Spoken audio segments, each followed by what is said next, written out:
Oi, tudo bem? A gente vai falar hoje de sociologia. O meu nome é Hudson e eu sou o professor do Coque Palmas. E para a gente entender o processo de socialização, que é o tema da nossa aula, a gente precisa se perguntar da relação que existe entre indivíduo e sociedade. Essa relação acontece muitas vezes em grandes nomes da sociologia, nos sociólogos clássicos, né? Se o indivíduo é produzido pela sociedade ou se a sociedade é produzida pelo indivíduo. Essa questão aparece em vários estudos, embora mais recentemente nós tenhamos algumas respostas que mostram que, na verdade, as duas coisas são complementares, né? Tanto o indivíduo produz o campo que ele vive, como a sociedade, a cultura que ele está disponível, ela também produz esse indivíduo. A gente então chama de processo de socialização esse processo que dura durante toda a vida. Então, desde o momento que o indivíduo nasce até o momento em que esse indivíduo morre, ele está socializando. Por isso é um processo. Processo significa ação contínua, não há interrupção. Enquanto houver vida, haverá interações, haverá uma série de contatos e socialização. Então, para a gente entender esse conceito, a gente precisa separar ele em algumas partes, né? Primeiro, entender que a sociedade, ela é, ao mesmo tempo, uma construção humana e ela também é o resultado do meio em que nós estamos inseridos. Isso ao mesmo tempo, tá? E aí, nós temos esse processo acontecendo.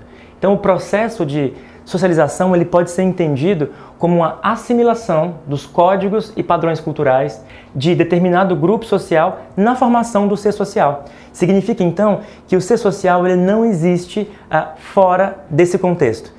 O homem, ainda que ele possa ser estudado pelas naturais, com características biológicas e físicas, para o campo social, o homem ele é uma construção, ele é incompleto e precisa se completar na interação com os outros. E ele só se completa quando ele participa desses códigos, hábitos, costumes e valores. Então aqui nós temos a aprendizagem, a imitação e a identificação, que se dão ao mesmo tempo também. À medida que eu vou observando o mundo ao meu entorno, eu vou também imitando, aprendendo como imito, aperfeiçoando essa imitação e eu tenho a identificação. Na hora que eu identifico, eu consigo fazer o uso desses códigos e aí eu consigo participar melhor desse processo, como eu disse, que ele não é interrompido. Um processo é sempre uma continuidade. Entre o nascimento e a morte do indivíduo, eu tenho esse processo acontecendo.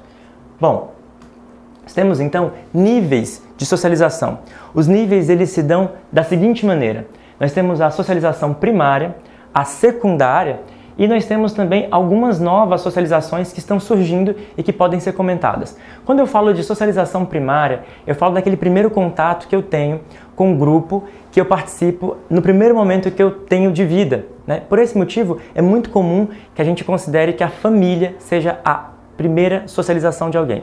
Então a primária tem a ver com alto grau de afetividade, tá? Essa é a característica maior da socialização primária e também porque constitui relações diretas, relações que são feitas aqui, ó, no mundo concreto, onde eu olho na cara das pessoas, onde eu falo com elas e passo muito tempo também convivendo com elas. Esse tipo de socialização, ele deixa marcas muito profundas na personalidade e na constituição da vida social. Então, eu tenho que entender que essa primeira socialização ela é importante por esse motivo. Ela vai deixar bastante marca permanente daquilo que importa de fato para aquela cultura. A secundária, ela tem a ver com relações mais dispersas, fora do contexto familiar. Podemos citar aqui, por exemplo, a escola, que é o primeiro contato secundário que nós temos. E ali nós vamos começar a construir a comparação, inclusive, da primária com a secundária. É onde eu percebo que os hábitos e costumes que eu tenho, eles não são padrões.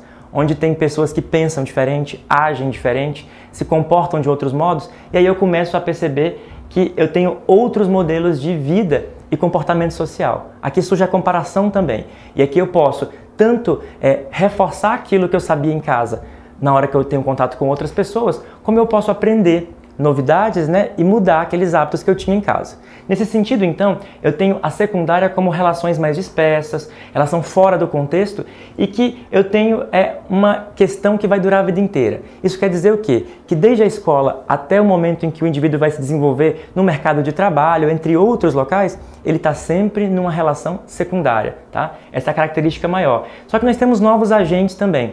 Nós temos estudos mais recentes que mostram que, principalmente da metade do século XX para cá, nós temos as mídias, né, de massa, de comunicação que surgiram como rádio, TV e que elas também vão ajudar a gente a adquirir uma série de comportamentos, informações que vão socializar a gente. E nós temos mais recentemente as tecnologias de informação como a internet, o uso de smartphones, que eles vão ajudar que a gente também tenha alternativas às primeiras mídias que são mais padrões. Então isso também marca e isso também cria um tipo de socialização.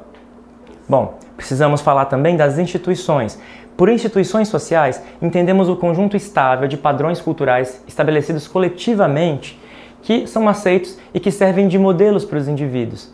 Essas instituições, elas são muito mais do que estruturas, prédios, tá? Muito mais do que apenas um lugar onde eu possa localizar concretamente. Instituições são modelos. Tá? Eu posso, por exemplo, entender que as instituições são externas aos indivíduos, elas são aquelas que conferem algum tipo de legitimidade e podem oferecer algum tipo de pressão também. Tá? Então aqui isso vai modelar muito o modo que a pessoa socializa, porque essas instituições elas estão trabalhando para que as coisas fiquem mais ou menos num padrão aceitável. Isso não quer dizer que não hajam pessoas que sempre vão poder ter outro modelo de conduta, de valor, mas há uma pressão, né, como eu falei, externa e que vai produzir um certo tipo de indivíduo. Eu posso citar, por exemplo, o casamento como uma instituição muito forte em várias culturas e que ela tem regras muito claras, como idade correta para isso, né, tipo de cerimônia a ser feita, e também eu posso entender essa união, principalmente quando ela é feita entre pessoas de sexos diferentes, que ela vai produzir uma família que vai criar uma nova socialização e vai reproduzir aqueles modelos que eu falei antes.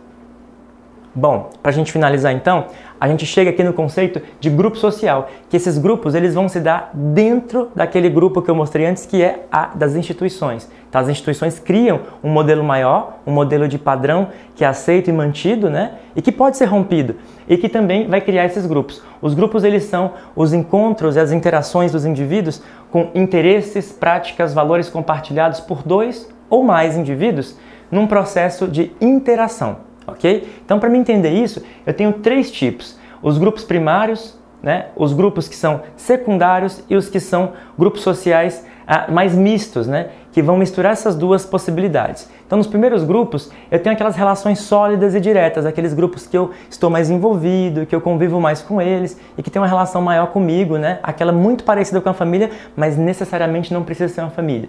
No segundo grupo, eu tenho a impessoalidade. É o colega de trabalho que eu encontro todos os dias, mas que eu não tenho relações diretas. Pode ser o amigo da universidade, o professor, né, da escola. Esse tipo de contato nem sempre resulta numa interação mais profunda. E ela pode ser repetitiva, acontecer sempre, e mesmo assim ela ser uma interação um pouco mais superficial, impessoal, baseada nas regras. E eu tenho, por fim, aquelas que vão misturar, né, vão combinar os dois tipos, e eu vou poder ter tanto as primeiras quanto as segundas. Isso quer dizer o quê? Que eu vou poder ter, por exemplo, numa família, pessoas que não têm tanta interação direta. E eu vou poder ter, por exemplo, em amigos de trabalho, pessoas que têm uma relação mais profunda. Então a gente tem aqui uma breve apresentação do que seria esse processo de socialização, e a vantagem de fazer esse tipo de estudo é poder, primeiro, identificar o modo que nós nos tornamos quem somos, né? Enquanto pessoas, enquanto indivíduos de uma sociedade. Né? Porque nós temos, como eu falei, uma tendência de acreditar que existe uma série de problemas sociais, né? E esses problemas não são da nossa conta, não faz parte de nós. E aqui, quando eu faço uma breve apresentação e começo a entender esses processos, eu percebo que faz parte sim, e que a cultura que eu nasci, que eu faço parte, ela deixa marcas em mim. E aí eu posso elaborar uma crítica, eu posso entender, inclusive, que eu posso alterar esse comportamento, alterar a sociedade e construir um mundo que não tenha as coisas que são indesejáveis, como violência, preconceito, entre outras coisas. Bom, por hoje é só. A gente finaliza então. Esse foi o processo de socialização. Bons estudos para vocês!